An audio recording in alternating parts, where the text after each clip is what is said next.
Hey, I'm Lydia Isnanto, and this is Dreampreneurs Chat. It's a show where I chat with dream chasers all around the world who make their passion their paycheck, loving the risk they took, and the job they do.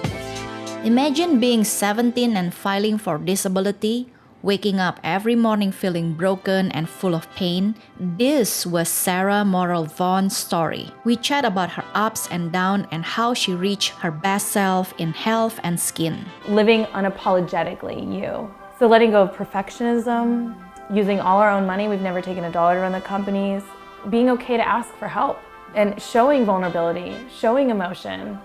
These are things that make it real. Sara has studied nutritional therapy diploma and is continuing her education in holistic health and environmental education. In 2012, Sara launched her first company, ELLSSA, ELLSSA, a global nonprofit organization, and then launched her second company, Nature of NoMore, in 2014.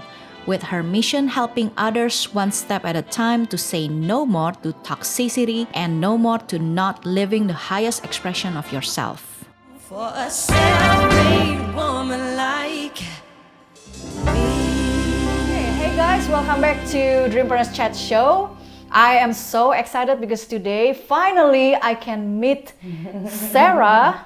And she has amazing story. I read your articles, your blog yesterday on the Instagram. Great. I love her story. Thank you so much, Sara, for being here. Yeah. So you are the founder of ELLSSA, Yes. nonprofit, Yes. and also the owner of NoMore. Yes. So tell us your story. Yay! Well, thank you for having me Yeah. on. I've been Oh, watching so great. her documentaries and little sneak peek shows here and there, and I'm like, I really want to get on. You do it so well, and your travels are just drool. I'm always like, I want to go. I want to do it.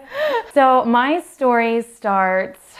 I guess all of us are kind of born into this world with a plan that our soul knows, and my soul has always known that I wanted to serve and to make a difference.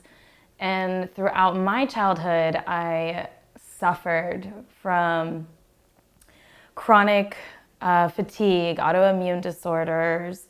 I had what they had diagnosed by the time I was 17 to have fibromyalgia or undiagnoses that people couldn't really put a finger on. So they kind of just say, well, you possibly have fibromyalgia, or you have this, or you have that. But basically, my body ached all the time. I had chronic inflammation. I was so tired. I suffered from depression, bloating, and I just felt like there was no winning this battle, no matter what I did. It was just chronic illness, chronic pain. I remember at one point in my life being so stricken by pain, I was laying in my own vomit, and I couldn't yell for help. It hurt that bad, I couldn't yell for help. And in the home that I grew up in, unfortunately, a lot of my family suffer from chronic migraines, chronic pain, just all sorts of different ailments. And it just was what it was. And in their generation, you couldn't really do anything but take a pill. And that was it. Like, it was genetic, and that's just how you dealt with it. And along the journey, I had gained quite a bit of weight. And around 21, that's when I started looking into the food that I was eating. And I had discovered that when I started clearing out my diet and clearing out the things in my environment, I started to feel better. But this was such a foreign object to me to have something that was in my genetics be cured by an exterior thing like eliminating toxins. So it's been a journey. For 14 years now, I've been studying nutrition and holistic health. And I have found that it's absolutely possible to cure your body through food, community, mindset, removing the toxins around you. And it's my personal passion project to help other people find their way to remove the toxicity out of their life. So it's already your passion before it became a business. Yes, yeah. And you said that you have already started like 17 years, when you were 17, when you're 7 or 17 years ago? Or? Well, when I was 17, I was diagnosed to be disabled. They said I would never work. Oh my God, yeah. Yeah, so I thought that was it, but 21 is actually when I started having the huge shifts. And I'm almost 35 now, so Yeah. about 14 years. Oh yeah. Oh my God, yeah. you looks like forever 17. Thank you. Thank you. That is amazing. You know, a lot of people still finding out what is their passion, but you find it through your story. That, like, I read your articles. You thought that, you know, as your life is gonna be always a broken and a mistake, you know, and that's amazing how you fight through that. Like, was there any support system that you receive? You know, like where is that motivation came from, you know, like I have to do something, you know, like, I mean, I can imagine if I were in your position, like maybe like I will just believe whatever the doctors say it, maybe, you know. So where was that strength came from? I love this question. Yeah. I love this question. Actually, what's really cool about this question is it was Bali, Indonesia. So Indonesia, your home. Yeah. I remember when you had first mentioned Indonesia, I was like, my heart. So I had a teacher in college. Her name is Vicky Henelin, and if anyone has seen my YouTube videos, you've heard me quote her almost every single time. She was the catalyst in my life. I had taken a course from her called Human Potential. And she was on her way to Bali, Indonesia. And by the time, the first question she ever asked me was, what would you do if it didn't matter if you were too poor or too sick or too XYZ? What would you do? And this spark lit up in me, like, wow, if I wasn't sick, if I wasn't poor, I mean, I grew up in line for food boxes. If I didn't have all these chains or weights, I would do this. I would help people, and I would, I thought, oh, I'd go to Bali with her, because she had mentioned Bali. And to shorten that story, by the third day I had manifested flights, and I was really blessed to have my family support me, my mom with a flight, my grandmother with my stay. And I went to Bali for 6 weeks. By yourself? With her. I flew by myself and met her. She was already there. And Vicky Henelin is a motivational speaker, singer, songwriter, book author. She's blind and travels the world blind. She went blind in her 40s. If you haven't heard of her, you should look at her. If you're scared of anything, look at Vicky's story. She went blind in her 40s and chooses to still travel the world alone. And she relies on the kindness of strangers. So she has amazing stories, and she teaches people how to live their best life. It's called Seeing Who You Are Meant to Be. So I spent 6 weeks in the heart of the world, Bali, with the most wonderful people. Katut Lior from Eat, Pray, Love, like I got to meet him and the medicine woman and experience that. So 6 weeks with her and 6 weeks in this place. By the time it was over, my life was never the same. And that was the catalyst, having really good mentorship. And meeting other people who also transformed their life was confirmation. And I think what's really key in all of this is following your zing. You feel the calling. Whatever feels light and happy is the zing, is what I call the zing. That's, you know, spirit, the divine, your highest consciousness, whatever you want to call it, your soul, that's saying that this is the yes for you, and letting go of anything that your mind says and just following what feels good. Everything else will follow. The doors will open, and that's what happened for me. I think that is really priceless. Like, you know, like you met somebody that can do that. Even right now, like people still keep looking for coach, you know, or mentor that probably is still like not suitable for them, you know. It's not easy, but you just find it at the right time. And so after from Bali, you came back to America? Yes. And you start doing this business, or? Well, one of Vicky's first assignments was that I move from the town that I was living in and go to the big city. So within just a few months, I left all my security. My mother owned a second property, so where I was living was very secure, and I could go to school and not pay very much. And I left all of that to leap for a big city where I didn't have a job, I didn't have these things set into place, and I just knew it was the right thing to do. So on paper, this doesn't make sense, but I was following the zing. So I moved to the big city, and what organically started to happen was I built ELLSSA, my 501c3 nonprofit. And I found a great community of friends, and we just started doing things that made a difference in people's lives. We worked with homeless, we helped support animal shelters, children with autism. So we did a lot of relief type work And that's what started the nonprofit. But I've always known I wanted to do a nonprofit. That I was sure of. My for-profit company, that is something that happened later that I never thought I would be doing. That would be, you start ELLSSA first, and then later on, you try to research of this organic products, and you make your own product, which is NoMore. Yes, yeah.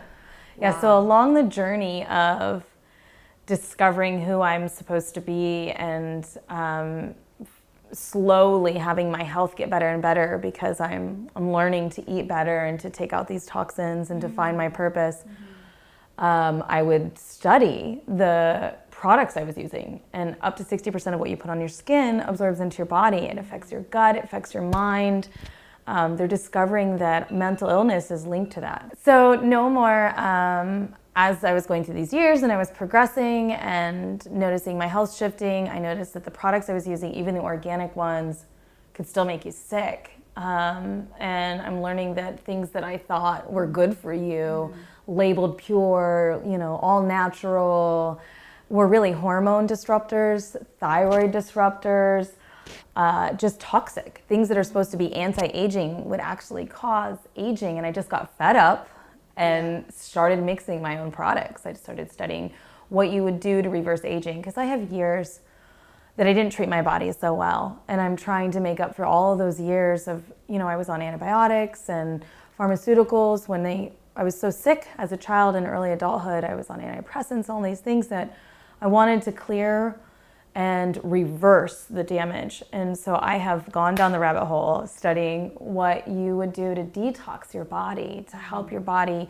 heal and to prevent any further damage.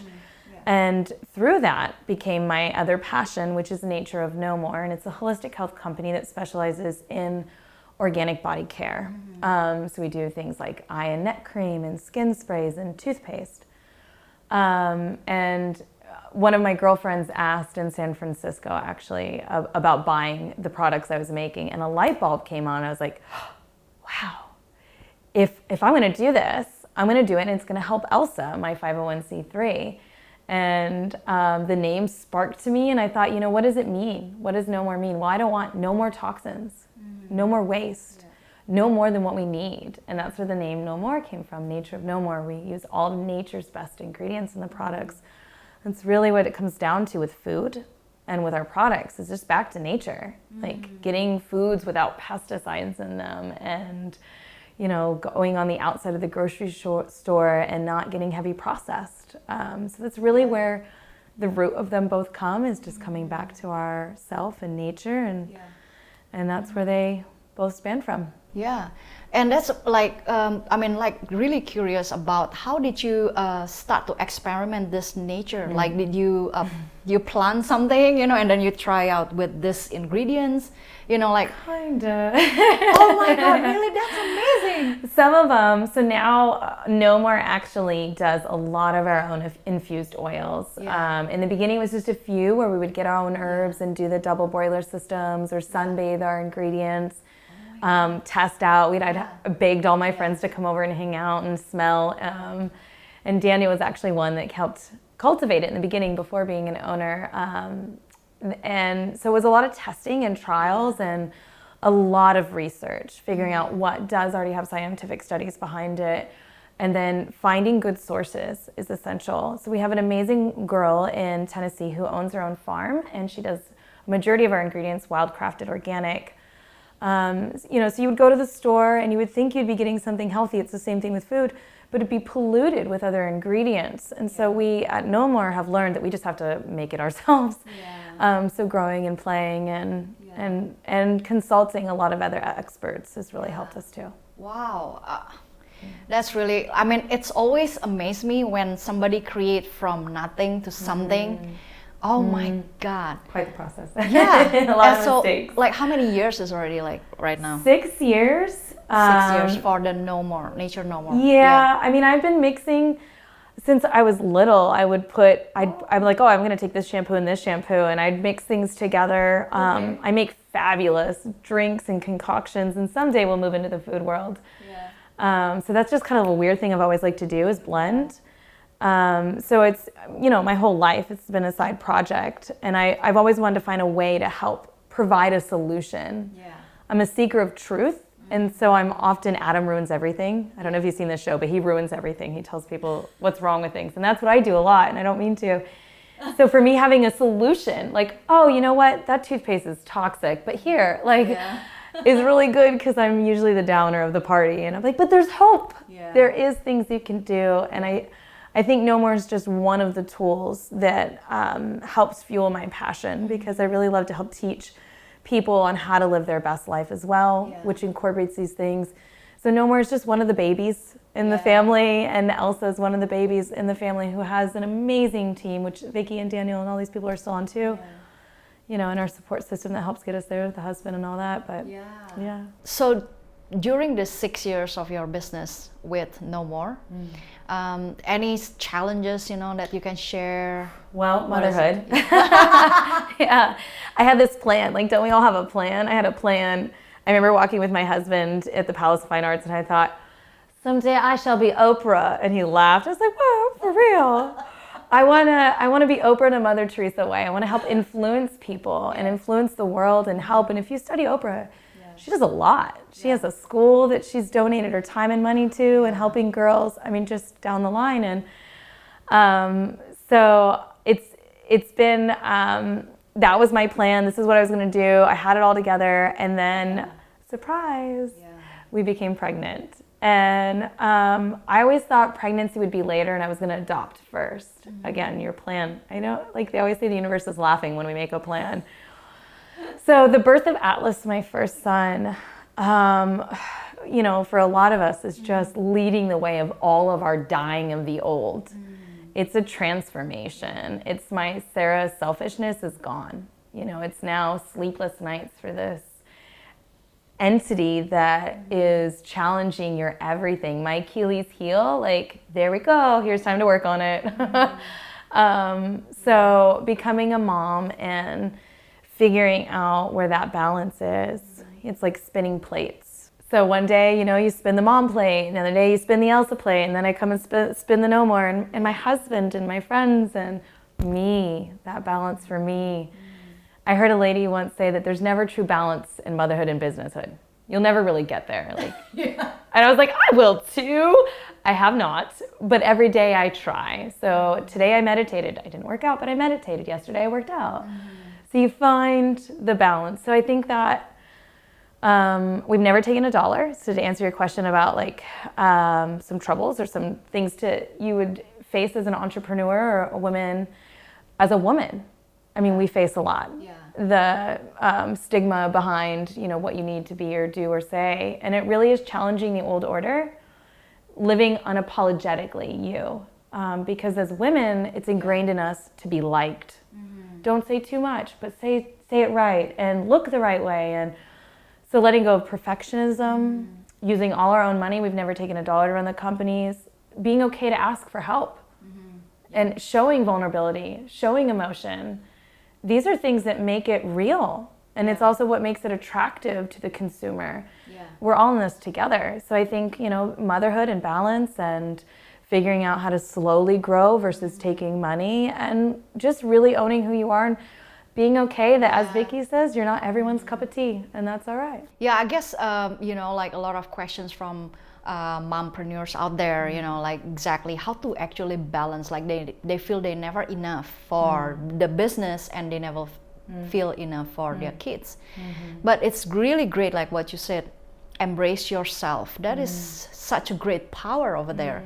The moment you can embrace, I am a mother, you know, and I try to be balanced, and I want to be, you know, I give my best to the kids too, you know, like just embracing yourself every single day. That is really great. What do you think the goal of this business, maybe in the next like 10 years, what do you see? Oh, I love these questions. It's great.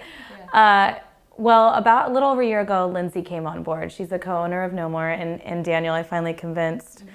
So we collectively have a passion to help people, and Lindsay is amazing with nutrition and holistic health and self-development. That's her personal passion project, is really helping people to find their mental stability, and because that's a big proponent of the wheel. You know, if we're not stable in every chunk of the pie, we'll never really have that whole, and you really have to do all the pieces. So, you know, her and I dream both of, we're working on a book right now, so we're on like chapter 8 of writing a book together. We want to do more public speaking and helping people around the world. ELLSSA is actually, it does retreats internationally. The next one is in Maui, so the nonprofit will be teaching a lot of the whole wheel and our impact on the world and ourselves. So more public speaking, the books, growing the company, moving into food world. So some big goals of things that we would like to do. We are looking towards a venue, a place where people can come and take workshops, put their hands on the products, see how it's made, and be a part of the process and helping to remove the toxicity from their life. Yeah, oh my God, that's really amazing. Yeah. So, Sara, if any advice you could give for women entrepreneurs out there, especially the advice of not losing this hope like what you have. You didn't lose hope, you rise up and you have goals, you know, like that is amazing. So any advice you could give? I do, absolutely. Yeah. So there's a few things that the number one thing I do when I would do private coaching with people was start meditating. If you're not meditating, start meditating, because we really have to sink into our inner voice, our third brain, our gut, our intuition source, and trust that. The more you trust it, the more you practice it, and you'll know the difference between intuition and fear. When spirit or your soul, whatever you want to call it, is guiding you, it feels expansive. And even though it might be analytically like, wow, this is a brave thing to do, it still feels expansive. When it's fear and tight and concerning, that's typically fear. And that's the ego driven, that's not intuition and leaping on our soul's purpose. So start listening to that and trusting that. And the more that you follow other mompreneurs and entrepreneurs, you'll discover that there's a story where a lot of people say people didn't believe in them. Oh, everyone said that was a bad idea, or you couldn't do this, or you shouldn't do this. I challenge that. I met the founder of UGG boots, or the original one, years ago, and he said, you can't have both. And I was like, I'm not giving up any of my kids. And you can discover life for you. So however that feels to you, and we don't see the behind the scenes. We only see the after. It's messy for all of us. So find a good support. Find somebody who's willing to symbiotically donate their time to coaching you, because there's a lot of people for free who are mentors, elders, who really still want to connect and give, and who's there to help you when you're on a low financial level. So if you're really just starting to grow, there is someone there. And I lastly will end on belief. That for me, I believe I manifest my entire life. And I very much live a life of attracting. I believe that I attract all the things that I have, the bad, the good, and I was here for that reason. So getting to your worth and saying things to yourself, like as I fall asleep, I say things, you know, being mindful of the practice you're doing every day, seeing your end goal, and most importantly, feeling that. So whatever you're doing, you better feel really good about it, because if you don't feel really good about it, it's gonna show up to not work. So I could go on lots of other tips, but I'll finish it there. And yeah, really believe in yourself and have trust with that process. So if people want to find out about you more, and well, everything actually, about your YouTube channel, about your products, you know, anything you can share, where can they find you? Yay, I love that question too. So ELLSSA is ELLSSA. And that is the 501c3 nonprofit that has its hands on doing so many world-changing things, and we partner with other nonprofits. You can find that lovely website at www.ellssa.org, which is ELLSSA. Now, NoMore is Nature of NoMore, NatureofNoMore.com. And it's the same thing for our YouTube channel, our Instagram. You just go to the /Nature of NoMore. Oh my God, this is really amazing just to hear about your story. It's just like instant, you know, motivation for me. Anything else you want to share, or? Thank you to you and your story. I've been following it, and that's an inspiration. And you shining the light for women to be seen is a very big deal, so thank you. Oh, thank you so much. All right, so thank you so much, guys, for tuning in. And don't forget to check her out, check her YouTube channel and all the social media. And don't forget to take care of yourself and keep believing in yourself. Yeah. All right, bye-bye, guys. For a self-made woman like me. This podcast is available on iTunes and other major podcast platforms. If you like this show, please subscribe and give your rating and review on iTunes. That means a lot to help the show keep going. You can also watch the video podcast series at youtube.com/Lydia Isnanto. See you on the next brand new chat. Until then, remember to share your story with someone, because you never know how one sentence of your life story could inspire others to rewrite their own.